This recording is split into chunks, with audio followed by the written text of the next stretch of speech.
Deputy Ó Snodaigh. Deputy Ó Snodaigh. Good morning, Count Corla. Yesterday, Tánaiste. Sorry, Deputy Ó Snodaigh, please. Yesterday, Tánaiste, I invited carers and their representative groups to come into Leinster House to explain first-hand to TDs and senators of all political parties how vital the Respite Care Grant is to families affected by disability.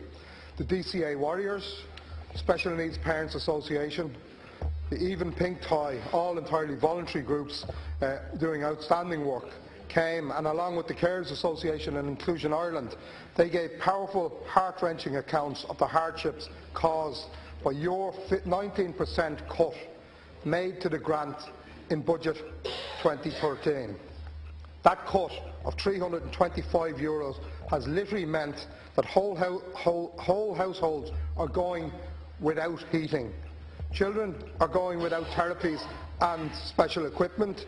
Families are going deeper into debt, and basic items such as shoes and school bags cannot be afforded, and any meaningful chance of respite for those families have been extinguished by that cut.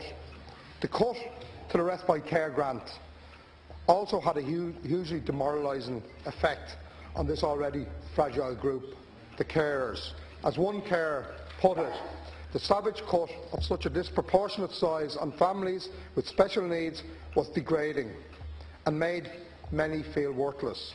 Tánaiste, Budget 2015 was supposed to herald the end of austerity, but the family carers, they've been provided with no relief from that budget. Will you please, Tánaiste, reflect seriously on what I'm telling you here today and what the testimony of those carers gave in the AV room yesterday, and use the social welfare, the upcoming social welfare bill, to restore the €325 cut to Respite Care Grant.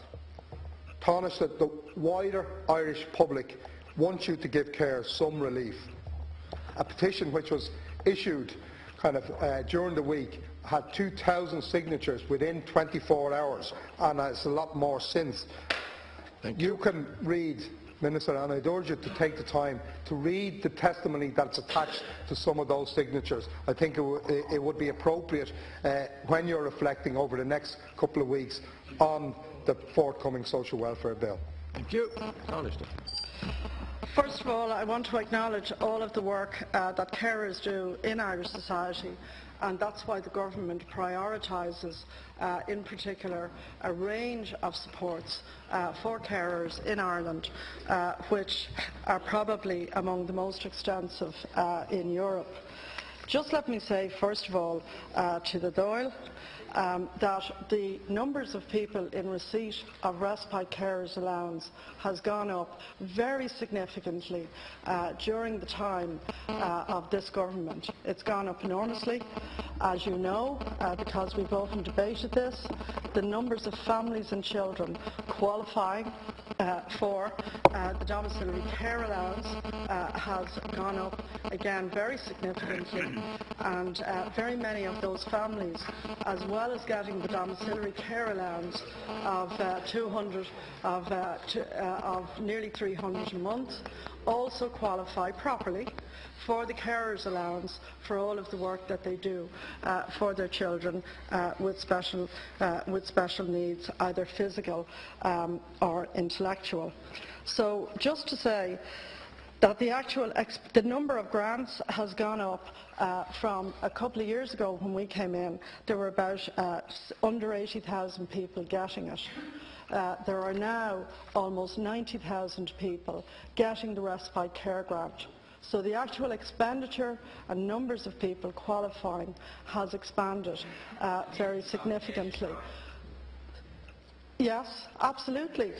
That's why every year in social welfare we have been able to provide roughly an extra €200 million a year in each budget for all of those extra older people, for the extra carers, and for the extra numbers of people on domiciliary care allowance in respect of their children.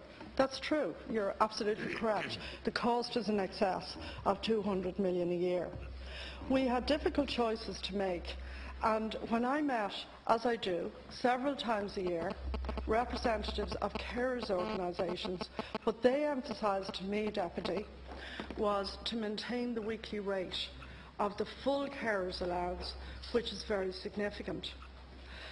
When we had to make savings, which were in the context of the difficulties the country was in, where in fact we were spending significantly more in that area in total because of the extra numbers, I made a very difficult choice. I know that that was difficult for a lot of carers, but they and their organisations emphasised to me the primacy of maintaining the weekly rate. I'm happy to say that in this budget, and you'll be aware of this, and I'm sure you told the people who came to your meeting, that the carers, the families who receive the domiciliary care allowance, and people with disability or older people whom they care for will all receive small but significant and important improvements for them and for their families in the budget. Thank you. Firstly, in the first half of December, we will be paying them the Christmas bonus. And the Christmas bonus for an individual carer will be somewhere around 50, 60 euros. If other people in the family are on social welfare, and if they have, as you're suggesting, a number of children in addition to the person that they care for, the figure will be well over 100 euros and up to 200 euros. And I can give you the details if you give me the details of the families concerned. Secondly, if they're looking after a disabled person living on their own, which many of them are, and as I said, they do fabulous work, the living alone allowance for that person will go up to 9 euros a week. And again, that's been widely welcomed by disability organisations.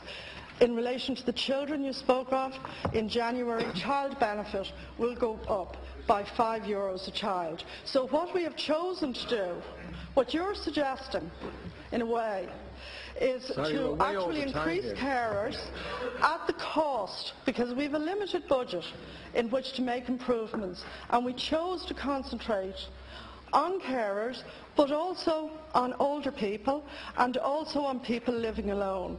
That's a choice we made. As soon, of course, as we can, when resources allow, of course we look at it all the time. Deputy Ó Snodaigh. Tánaiste, you said that the number of carers and those in receipt of Respite Care Grant has increased, and I acknowledge that.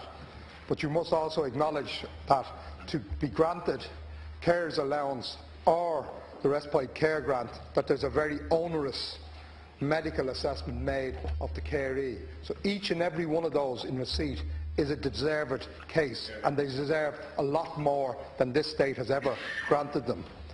Minister, we have looked at the figures, as has the Carers Association.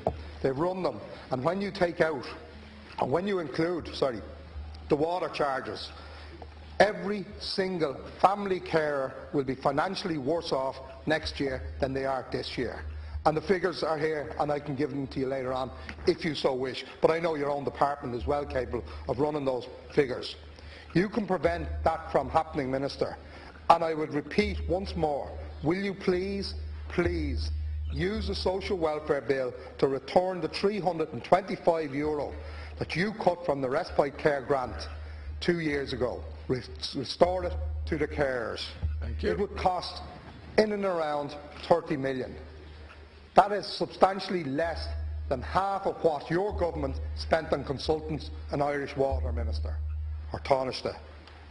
The restoration would, I think, send out a very solid and badly needed, solid message, but also a badly needed investment to carers. So, Minister, please think you have a number of weeks in which to take that appropriate action, and I think you would be praised for it if you looked once again at the budgetary arithmetic and find the money, whether it comes from Irish Water or wherever, to ensure that those carers are properly appreciated, rather than what's happening in this case is that they're no longer being appreciated because there is a cut to their income next year.